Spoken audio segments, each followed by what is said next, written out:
Hello everyone, welcome to another episode of our series Future Teachers, Future India. I am Shrudra Biswas, co-founder and director of Expertise Tutorial Solutions LLP and your host for today's episode.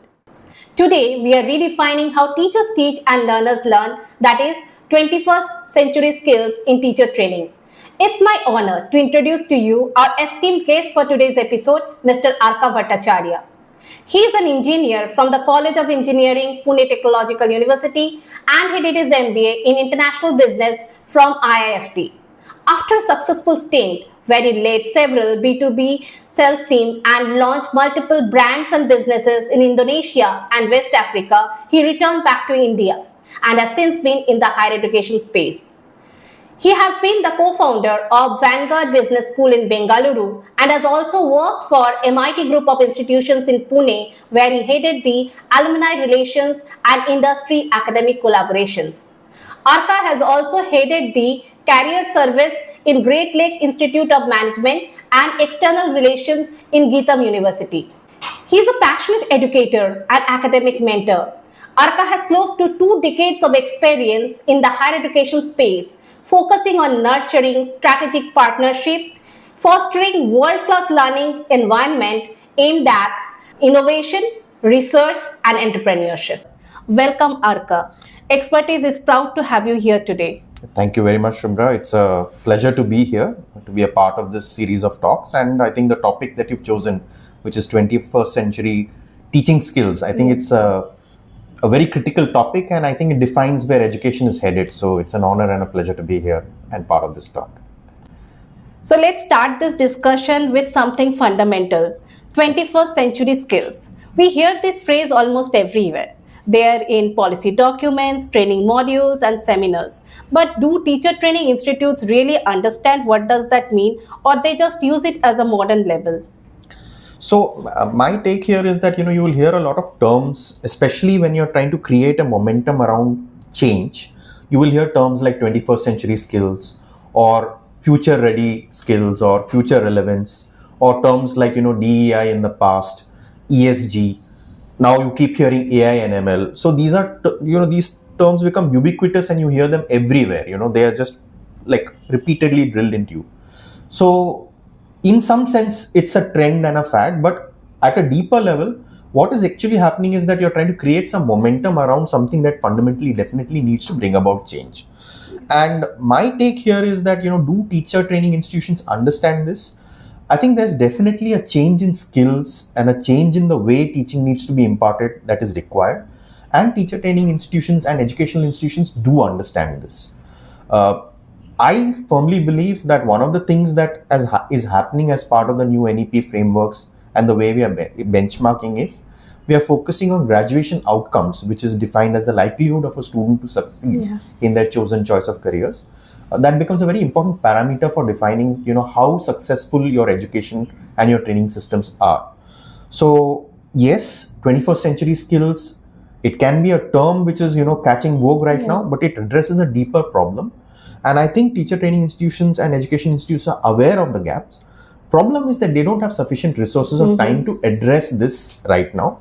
And there isn't a consensus on what are the successful ways of, addressing the challenges of an increasingly digital society.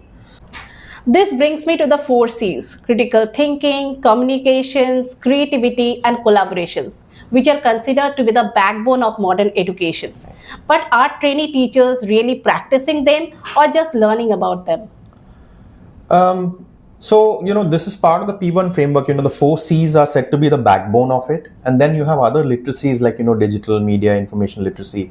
Then you have, skills that are personal, like, how you collaborate and things like that. And if you translate those skill sets, the backbone we are talking about are things like, critical thinking, communication, creativity, and collaboration, which are known as the 4 C's. Now, the important thing to note is that all 4 of these are very sophisticated learning traits. For example, if you're talking about, say, something like critical thinking, in today's world, when you have a lot of AI generated content, it is possible that, if you are a critical thinker, you will be able to figure out or recognize something as an AI generated content or not. That's part of the rubrics and the frameworks that are required. And at the end of the day, critical thinking talks about the ability to use internal logics to spot a gap of, or a flaw or something in your whatever information is being shared with you, how do you critically analyze that? Now, the thing about the 4Cs is that neither of these are, theoretical frameworks where just knowing about it or learning about it will be sufficient. It's like you can understand, how to do the different swimming strokes, the right way of breathing during swimming. All of this can be learned beautifully, but until you dive into the pool, until you have that experience of, water going inside your nose and you have the headache that comes with it, the eyes watering, until that rubber hits the road, it's very difficult for you to first appreciate how critical these four concepts are. Secondly, the more you do it, the better you get at it. And I think, when we are talking about 21st century skills, I think it's good to pause at a moment and just for a moment, just take a look at what do we mean by skills. And if you look at learning frameworks, there is a Harvard framework called the ASK methodology or the ASK framework, which talks about attitude, skills, and knowledge. And skills being the central, the middle layer of this. Basically, what it means is that there is a knowledge layer. Once you have that knowledge layer, when you apply that in a context to do something, that's not yet a skill. That is just, a learned behavior. But the more you do it and the more you do it, the better you get at it and the more skilled you are at doing it. So, doing it is critical for any of these 4Cs to develop. And if you look at the 4Cs, things like, critical thinking and creativity, they are concerned with, how you will solve problems, how efficiently you will solve them, how innovatively you will use your resources and time, what is the process in which you will solve them. And they basically concern themselves with directedness and solving problems. But the other two C's that we're talking about here, communication and collaboration, they are very important because everyone, when they are trying to solve problems, will hit a roadblock. At that stage, if you are unable to communicate and collaborate, you are likely to keep hitting yourself against that brick wall repeatedly, and maybe you will lose steam, you will lose motivation. But your ability to communicate, to say that, look, this is the challenge I'm facing and this is what I was trying, is likely for you to be successful to, create collaborations, to talk to others who have gone through the similar challenges. And I think one of the reasons that this is a very important skill to impart to students is that in a learning environment, the most important place where students learn from is not just the teachers and the mentors, but also from each other as they are trying to solve a problem together in a learning environment, trying to pick up the skills and solve problems together. So that collaboration, that communication, these are the 4Cs that I think, they are fundamental. While we are talking about them as, 21st century skills, even in the past, these have been very crucial. Exactly, Arka. Teachers themselves require a fostering environment to implement these 4Cs. And the more and more they connect with the practitioners who have already solved these challenges, it will be easier to implement these skills in their teaching. Absolutely, yes. So what structural and pedagogical changes do you think are required to make teacher training more experiential and skill-oriented?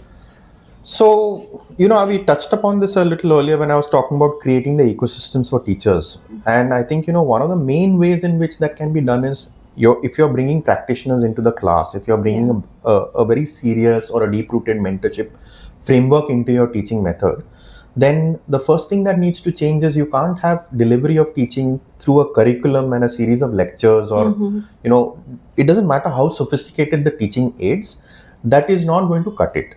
So immediately what you need to do is bring the practitioners in and so a series of, workshops where in each workshop that you're delivering to the teacher, and the teacher will also, the workshop is to impart those hard skills to the teacher from the practitioner's perspective. But the idea is that the teacher will kind of repeat the same thing with the students and not become theoretical and meta-analyze what is happening, but have the students experience that same workshop, effectively learning those skills in that sense. So, having practitioners and experts come in and give master classes to sensitize them to, what it is that they will learn, then have it go deeper with maybe workshops. Examples I can tell you from my experience when I was at MIT, one of the things that we instituted there was a pair teaching example, where a professor will already have taught the teacher the theoretical basics, the definitions, the context, in discussion with an industry person. And then the industry person would come in and say, okay, now that you have some idea of the basics, and even if they are not very well versed, he will talk about, like for example, in automobile engineering, we had a pair teaching thing where the person who had designed, the Tata Nano came in and he talked about, look, my problem is I need a car which is under 2000 kgs of weight. I need a car which has this much space at least so that it can seat 4 people. So those things are not something that you're learning about when you're learning automobile engineering from the concept of an IC engine. So the practitioner will talk about what are the market dynamics that are needed, what are the market problems that are being challenged. So you connect what you've learned in the theoretical frameworks to what the practitioner is looking at and where the problem is coming from. So you get a deeper understanding of, if you're creating a product, then what is the market for the product. Yes. Now that we have already mentioned about technology, let's dig deeper into it. Okay. How well are teacher training institutes preparing their future teachers to implement AI and technology to use them effectively and meaningfully in their classroom? Yeah, I think that's a very important question, because we are living in the midst of a genuine revolution where AI is becoming indispensable to, how the teaching learning methodology is being used in classrooms or in fact in the learning process, even individually. Like if you go back a bit, I remember when we were young kids, we used to go to libraries, look up, encyclopedias and different books to do the basic framework of research, to get some information base to do projects, Exactly. or assignments. But by the time we were in college, I think, Google had become part of the toolkit. You had access to the entire internet. And now with AI, you don't even have to, the framework of where your research should start, what are the relevant touch points, a basic skeleton of what your assignment will look like, that is itself provided by the AI, because it has actually kind of effectively, mapped all the available information that is out there in the internet. So even the basic thing of trying to go out there and search on the internet is now reduced. This is all good, actually, in my opinion. I mean, even if you go back, when the internet was coming, there was some people who thought that was a handicap. It was reducing the ability of people to remember facts on their own, and all that is true. With the coming in of computing and calculating devices, maybe we don't do as much arithmetic as we used to in the past. With AI, probably we are depending on it to create the structures for us. But for me, I think, this is good. It's a positive direction. There is no turning back the time on, adoption of technology. And as long as teachers can effectively use AI, the differentiator, see, the thing is that, look, knowledge is not, some standard which exists outside of the person who's learning it. For a teacher who steps into the classroom, if there are 30 students, all of them will use AI. Some will use it more effectively and some will use it less effectively. Yes. Similarly, teachers who are using AI and enabling their students to use the AI to solve problems, it's a matter of, making sure that the best practices are pulled together. And this is one place where the teachers and the students are on equal footing. And I honestly believe that the best kind of a learning environment is one where the teacher steps and removes that, sage on a stage, or that place where, someone is in a well and they are going to transmit knowledge to the other side of the room. That changes, and the teacher is one of the participants in the learning journey along with them. And this technology is a very important tool to make that happen. So as long as teachers can effectively use AI and tech while they are transmitting the 4 C's to students, while they are, drilling down the important concepts to students, I think that despite appearances to the contrary, the prevalence of AI is particularly good. So Arka, at the same time, we've said that AI is indispensable and everyone is using it. But somehow I feel that AI is reducing the problem-solving skills of people. What is your take on it? See, it's like any tool is a double-edged sword. The use of a tool helps you do things that you couldn't do before. Today we can travel from here to London or New York within a 24-hour place because we have an aircraft. So that does not mean that we've stopped walking or we are not running. It exists. Similarly, when you're using an AI, sure, you will rely more and more on it. But the question is, are you relying on it for everything? I don't think that it works that way. Any new technology will have an impact if students are using it as a crutch, if they are not critically thinking about the problem at hand, if they are not communicating what their doubts are, what their misgivings are, if they are feeding a prompt into an AI and taking whatever is coming without critically absorbing the information that they're receiving. See, many times when you feed a prompt into an AI, you get a garbage answer. Unless the user recognizes that there's a garbage answer or a garbage image or a garbage video that you're generating, that critical knowledge comes from the usage of the AI. That's when you realize, okay, here this kind of question and this kind of context is where AI is no good. So if you're using AI with some amount of thinking, I don't think that it will reduce your ability or in any way. So yeah, it is a challenge. It is something to think about. But I feel on the whole, AI is going to be something that we need to use more and more to understand what its limitations are. And once we use it, we have to analyze what it's telling us. And look, if AI was going to replace humans all across the board, the real question is AI going to run our society? You know, these are some of the scenarios that we are wondering about. The problem is that if AI runs our society, it may not want to do things. It may want to do things that have nothing to do with what we are interested in. So I think the human loop in the AI usage context is important. It can be a crutch, but at the end of the day, I feel that if you're using AI and thinking about what it is doing for you, it is only going to enhance your abilities and your effectiveness out there in the working place. So that's a new way of thinking about it. So students, those who are critically thinking and analyzing the answers given by AI, they will definitely have an edge over others. Yeah, I think so. Like I can give one quick example. You know, one of like if I take one of the places where AI is very good and it is replacing what I would say was a very highly paid crucial skill developed over decades of expertise. You know, for example, if you take something like a radiologist or someone who's a diagnostician in healthcare. Now, AI-based diagnostics can spot cancer tumors, which even experts with decades of industry experience and medical experience, they sometimes cannot spot it as quickly and as effectively. What AI is going to spot in seconds may be missed by a practitioner of decades. And so there are areas where AI is like supremely better than this.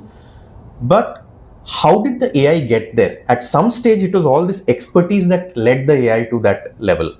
And now that AI is there, even then, you do need a human in loop to sometimes say that yes, 9 out of 10 times the AI is doing correctly. Yeah. But the one time it gets it wrong, if the human loop is not there, then who's going to be responsible for that?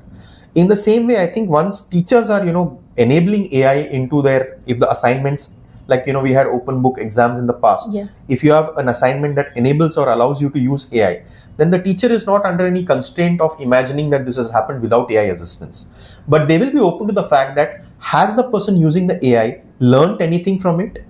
The learning outcome of the task has to not be about just generating what the AI can generate, but the learning outcome of the task which the AI is generating will test what is the user using to feed as input into the AI. Are they thinking about the problem before they ask the AI to generate an output? And I think that is where the teacher should focus on, and that will enable them to ensure that people and students are not losing their critical skills, reasoning, and ability to reason out things when they are using AI. So they shouldn't become dependent in that way. So I think that's one way of making sure that we grow. So AI-led diagnosis, that can be 90% correct, but judging the correct treatment after that, that is where human loop should be there. I think there's always a human loop. I think AI will get better and better, and at some stages, it may not require human intervention at all. And as AI becomes more and more common, this thought that AI will make us dependent on it, it's true, and we will become dependent on it, but it will also free our time to do other things. If you go back 100, 200 years, we had to spend a lot of time, effort, and energy to eat food, to have a safe place to sleep, to ensure that we were alive from day to day and not dying of diseases. Today, we don't probably think at all on those. So in many ways, we are dependent on technology for that. And if we were to compare ourselves with somebody who was a caveman or a human a few centuries ago, maybe definitely we don't have the physical brute force ability, survival skills that they do. But it's fine, the technology helps us survive nevertheless. So over a period of time, yes, dependence on AI will change how we attack it. But I think the human in the loop at the end of the day it frees up time for them to look at other things. And I think one of the 4 C's is creativity. Creativity is something that only a human can decide that, okay, do I like this kind of a music? Is this visual that an AI is generating adding value to me aesthetically? Is it pleasing for me? Is a computer generated diagnostic that an AI is generating, is it adding meaningfully to my life? Is it making, the ability of treating a patient easier, cheaper, better, more effective? And it's all in the aid of, making life better for us. So I think it's fine. I think you lose some, you win some. Mostly with technology used properly, you only win in the long run. So Yes, that's my response to that. definitely. AI is just an enabler, it will just It's an save our enabler, time. yeah. So now that the next question that comes to my mind is how can we address digital literacy in tier 2 cities or areas where digital access is limited? How can we introduce 21st century competencies in these areas? Yeah, I think it's a good question, and I think India is a great example of how actually digital literacy and access has already seeped into the length and breadth of our country. I mean, it's no secret that we have the cheapest data in the world, on a per gigabyte basis. And Jio, Airtel, and our telecom providers have gone to the last mile in a very effective way in India. Um, we are primarily, when we are talking about use of computing devices and or AI, we are a mobile first country already. Yeah. The way in which UPI has become effective in India tells you that the ownership of mobile and using it for things like payments, using it for things like access to media, to learning technologies and tools has already kind of gone pretty deep in India. From for my mind, if you're talking about how do we make sure that these digital resources which are available are used effectively, I think what we can do is we can use these tools to create the physical access that tier 1 and metros have. Like in a metro, you're going to have a good university, a good hospital, a great place of entertainment. In within the 1 square kilometer, you probably have access to 15 different types of cuisines and a lot of things that are bunched in terms of people who are practicing different tasks, activities, and a lot of facilities and amenities that are available in a concentrated space. And because there are a lot of people available in that concentrated metro area, you have a lot of activity around that and exposure to it, and that exposure is what is limited in tier 1, tier 2 cities. So to my mind, now we can use digital resources to kind of create ecosystems. Earlier you had to physically go and network with people in different areas. Now we can use digital means to create, like the interaction we are having in since the pandemic. This could have been a Zoom session as well, and the moment it became a Zoom session, just to share with you, when I was at Great Lakes, we had a zero term when the pandemic was on. And in the zero term, we had actually professors from the top US universities addressing our students in the first, the 10 to 14 days before they came back again and had their first term.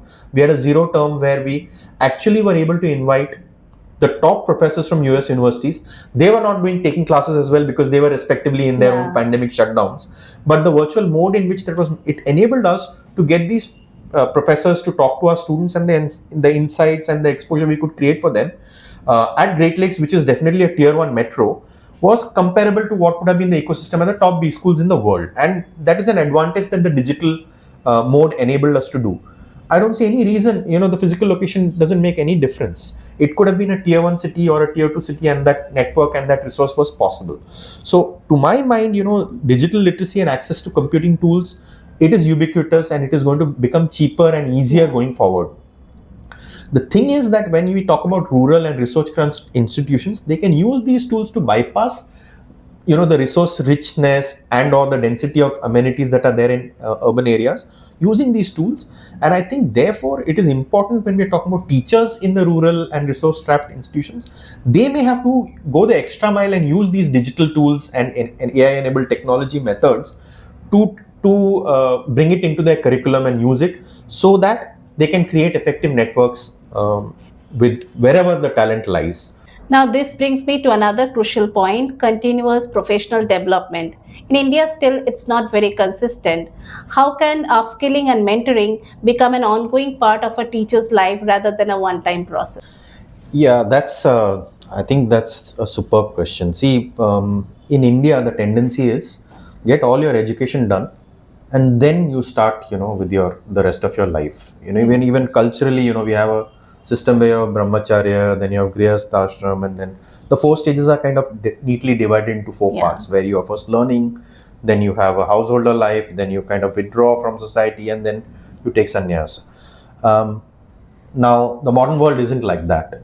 It's a cutthroat world. Everything is evolving, and at the same time, what you're learning today is obsolete by the time you hit the market, and 5 years down the line what you're doing is completely different than what you learned 5-10 years ago.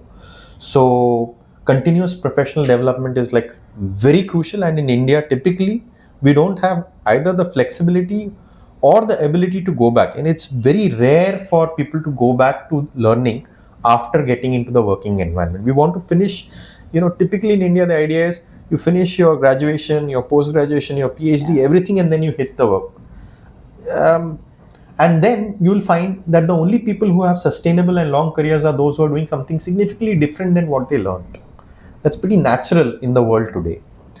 My mind says that, or my experience suggests that education institutions need to invest a lot in creating practitioner networks. We talked about that. They also need to connect with the local communities, from where their students are coming, from where their teachers are coming, from where the people who are hiring their students are coming. All of this is a larger community which they need to connect with very deeply in terms of what are the problems that they need to solve. And the goal is to ensure that the problems that the university, that the local communities need to solve must be incorporated into the curriculum, and the university has to repeatedly go to these communities and ask them, okay, do you have someone who is solving this problem? Then come and speak to us. Or we have someone who's working on this. Do you want us to train you and help you, eliminate this problem? So when we are talking about continuous professional development, one way in which that happens is you learn something, you go out in the field, you realize that you need to know something else to solve that problem better, or there is another problem there. And in the process of doing that, you transmit back to the educational institution where you're from as an alumni that, look, this is what needs change. Or as a practitioner, when you realize that something has fundamentally changed in the way things are happening, or there is a complete paradigm shift, like, if you're in the building ecosystem and things are fundamentally changed in the way they are, then you must go back and talk to the people and the places where you're hiring your next set of talent from and say, okay, look, the future is different. They need to know these skills. And I think that is fundamentally what we are also talking about. We need to, as I said, if we have a rich ecosystem and a network where professionals and practitioners are with the teachers and the experts who are in universities, and the students are, intermingling with them, then we need to create mentor frameworks where people in industry see the value in spending deep one-on-one coaching time, and even they find it meaningful to have students and or mentees come and do the task alongside them, shadow them, see how they are doing it. If they have a small project, they can have students come in and learn from them. And that mentoring network sharpens two things. The mentee, he gets crucial insights and learns what the practitioner and the expert is teaching them. But the expert is also forced to pause, analyze what their expertise is, become even sharper, and then up their expertise level to where they can explain what they are doing. That actually adds an edge to it. And that is very effective in improving oneself. Similarly, in the process of that, they will realize that the mentee that they are mentoring, they may have access to information and skill sets that the mentor has lost touch with. And that is a discovery process during the mentor stage, which is why the mentor stage is, it's not like a teacher-student relationship where the knowledge flows from the teacher to the student. The mentor-mentee relationship is slightly different, where the mentor is walking the mentee through the mistakes they've made, the learnings that they've gained over a period of time. And that I think is a crucial part of it. So I was talking about the German example of MSMEs where there is mentorship happening. In the US universities, mentorship and alumni engagement is so strong that you have it at a very deep level. And even in the Indian context, it's increasingly happening that we are recognizing that this is important, that we need to bring our alumni networks closer back to our educational institutions. And continuous professional development works in two ways. When the university has these networks and is hearing from the industry and their alumni to an extent where they can go back to the alumni and say, hey, look, this has changed. The way we taught you marketing 20 years ago is completely different, where you were talking about above the line, below the line and things like that.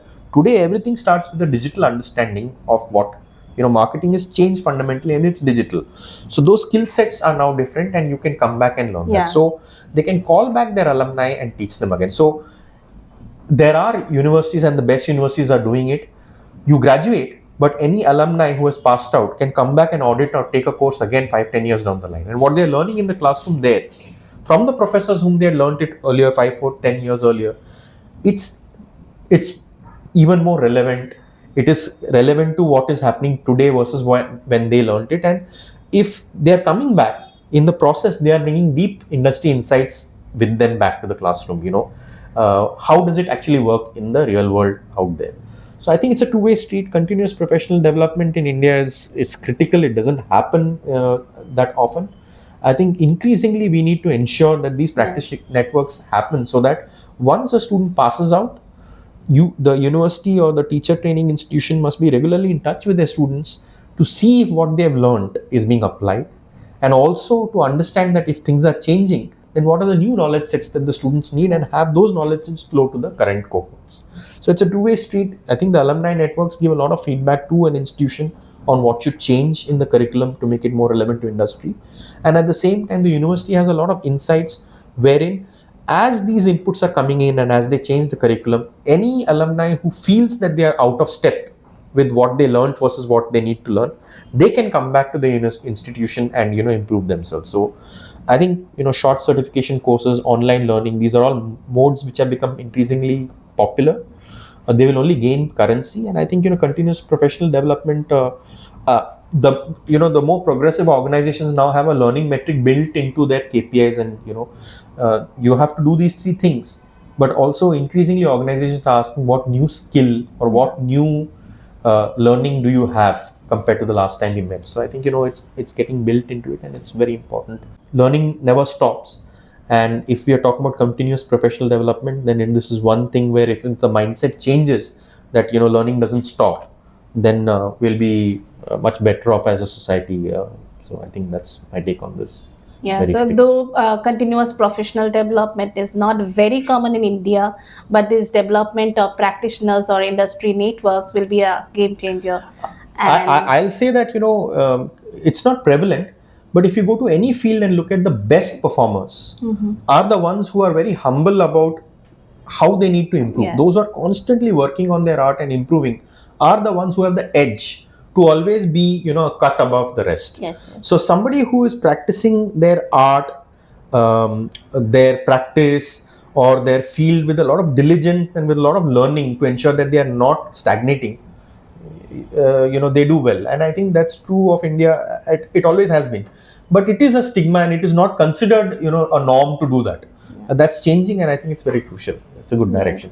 Yes, the more the mentor and mentee will collaborate with each other, their knowledge will deepen. Absolutely. And even at expertise also, we always say that as long as the teachers grow, the learners transform.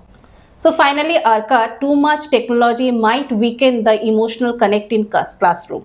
So what would be your take? How can teachers find the right balance between technology and that human presence? Yeah, I think, when you're going in for an education, if you go for an education, one of the most important things that people don't realize initially, but when they look back at what they did when they were in their learning years, they realize the mistake they made is not paying attention to their peers. So you learn from a teacher and a mentor, but a lot of the learning is in discussing with your peers. And at different levels of difficulty and different ways of looking at a problem, different people have different ways of attacking problems, and you learn a lot from your peers. So for me, one of the most important ways in which a teaching approach can keep the students emotionally connected is by fostering a sense of learner community amongst the students who are taking up. One of the main ways in which online learning is deficient or reduced compared to a classroom learning environment is that sense of community is sometimes reduced. I've taken online courses where the forums and the discussion forums are so intense that it literally feels like a class, and it's amazing. So I'm not saying it has to be a physical thing, but what I'm trying to say is that it can get extremely digital and extremely technology heavy in the way the learning is delivered. But what can't change is, at the end of the day, there are a set of people who are trying to learn afresh how to do a new skill or a new thing or solve a problem for the first time. And in order to do that, there are different people with different skill sets and abilities who are going through that same journey at the same time. So this sense of community and camaraderie, and that we are participants on a journey together, if it can be fostered, that brings about a connection, and that is a connection that typically lasts beyond even the period of your learning.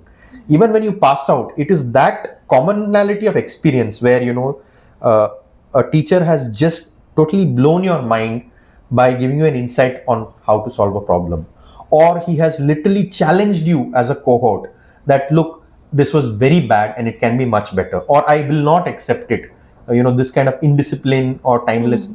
So there are so many things that you learn together, and at that time it's a challenge. Sometimes it's good, sometimes it's bad, but it's those common experiences that bond all those learners together. So I think that is what creates the sense of community, and I think it doesn't matter how technology heavy or how digital a teaching learning process gets. That sense of community is the most important responsibility of the teacher. The teacher has to, first and foremost, if you're talking about the four C's of skills that they need to impart to students, I would say that the first and most important thing that the teacher needs to have is an empathy to understand each of their individual students, and also a sense of how to map all that empathy to get them to bond together and create that community. If that responsibility is taken care of by the teacher, and I think that's the hallmark of a great teacher, if they understand the individual learning needs of their students, then that community sense gets formed, and I think the emotional connectedness comes through. Does it happen in the classrooms all the time? I think there many times the culprit is that the teachers have a lot on their plates. They have maybe too many students that they are teaching at a time. Maybe they are taking too many subjects parallelly. The evaluation components, there are a lot of administrative tasks that are kind of baked into a teacher's day naturally. If we are talking about our schools and our higher education institutions, there are endless amounts of administrative tasks that come into it, and all of this sometimes detract from the teaching learning process. One of the first things that it is fundamental to have baked into that is understanding each of the learners that you're touching and building that sense of community, so that they are challenging each other just as the teacher is challenging them, and the ability to do so will have the student cohort challenge the teacher and have them go deeper into what they are teaching. And I think it's interesting, every time in my experience, when I have delivered courses on strategic marketing and B2B and all with classes, a well thought out set of group assignments can expose a cohort of 30-40 students to multiple problems, and each group, they will approach that problem in their own way. But if they share their learnings with the other groups, at the end of that one assignment, each group has not only gone a little deep into how they solve their problem, but the learnings from solving their problem can be mapped directly to the problems that the other groups are doing. And same way, the learnings that the other groups have had in solving a problem can be mapped directly to how they might have done their task a little differently. And that peer learning is so fundamental, because in the real world, you don't have any teacher out there in the real world telling you how to improve. Yeah. But you have your competition, you have your colleagues, you have essentially your peers, from whom you'll have to see and realize that, okay, that person is doing this better than me, or this is what I'm doing better than that person. And if you find yourself in a position where you're able to learn from those interactions on a daily and continuous basis, I think that equips you for the future, and that keeps you relevant. So the development of learners community or peer community will strike the right balance between emotional connect and technology. Absolutely, yeah. That's very well put, Shubhra. I think that sums up what I was trying to strive at. Thank you.